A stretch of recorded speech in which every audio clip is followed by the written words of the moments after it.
talk about let's talk about borrowing $6 billion to pay what this backlog of bills. As somebody who's on that list of being owed by the state, how important is it to get that money? Well, it would be very important for us. Frankly, we're still owed 45% of our appropriation for FY11 with 6 weeks to go in the fiscal year.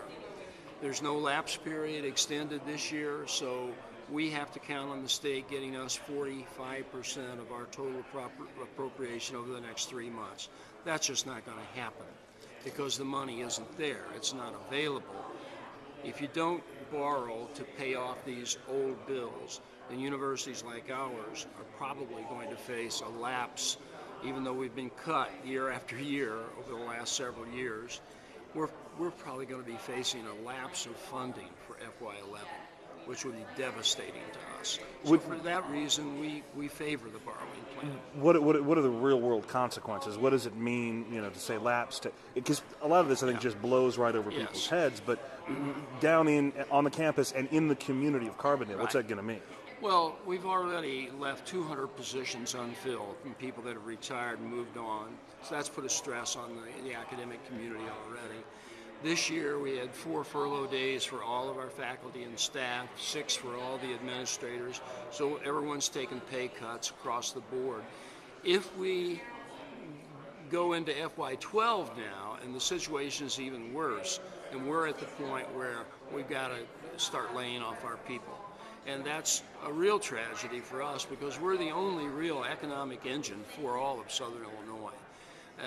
And we don't want to start laying people off, but we'll be faced with all kinds of additional cuts in doing that. You've been around this process. You've served in legislative bodies before. The debate is, as a policy, can the state afford to borrow more versus cut?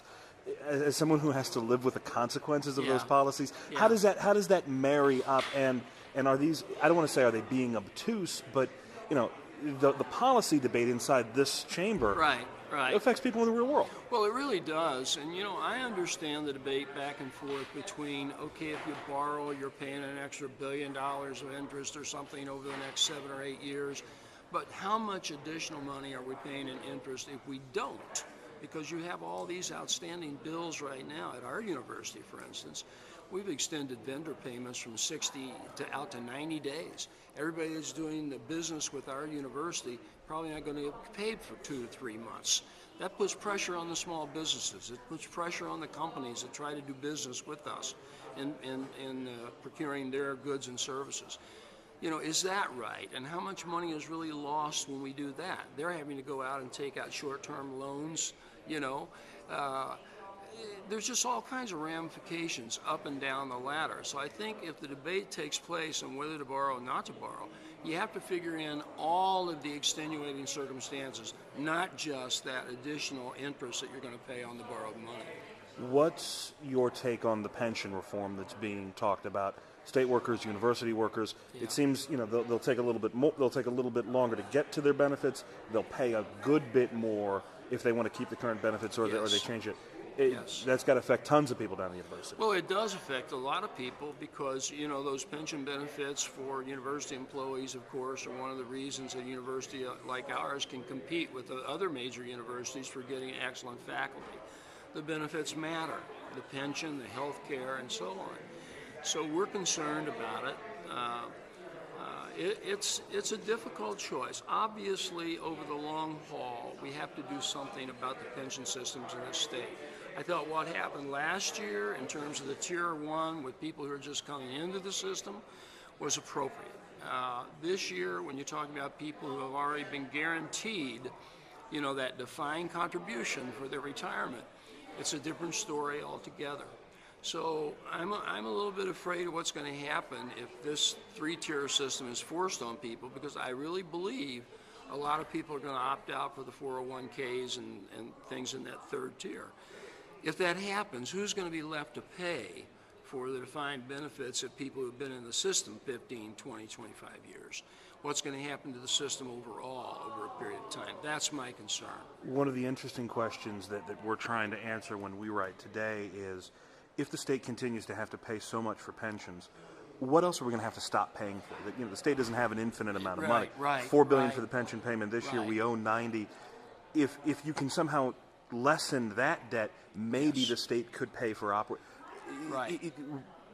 What do you see at the university? Well, the university, of course, we're going to see people going elsewhere on the short term, I think. But over the long haul, the universities depend upon the state.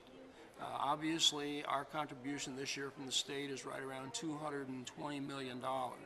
So if we get to a point where the pension systems and all the other payouts start bankrupting the state, then that contribution for operations of the university is likely to drop too. So it's a serious question. I'm not opposed to reforming the pension plans. I think we just need to do it in a fair way that does not threaten the people who depended upon those pensions when they came to work in the public sector and taking a lower paying job than they would have been otherwise in private industry. All right, last question. The map. What do you see for the Southern Illinois legislative districts? And we still haven't seen a congressional map. You have plenty of experience with what happens, when Illinois loses a district in the congressional map. Are there any similarities between now and '92 when you saw your district and just with sort of an educated look at the map, what do you expect to happen?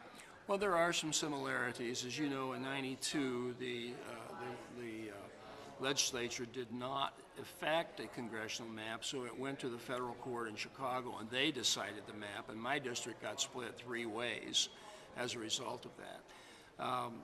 In our particular area, it's going to be a very difficult situation for Senator Luchtfeld, particularly because he's been districted out of his old district, at least his home has, and Senator Jones, who now represents only one county in the district in which he presently lives, those two are going to have to make decisions about whether they're going to run against each other or whatever.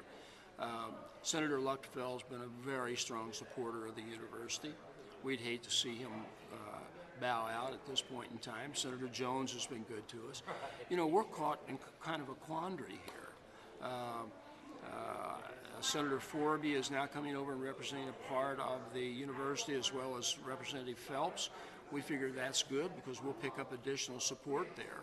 But I sort of feel for Senator Jones and Senator Luchtfeld. I think they've been put in a really tough position. And this will be the last question, I promise. What is it that when people read all these stories that we love to write about the map, and we've got map-itis. Right.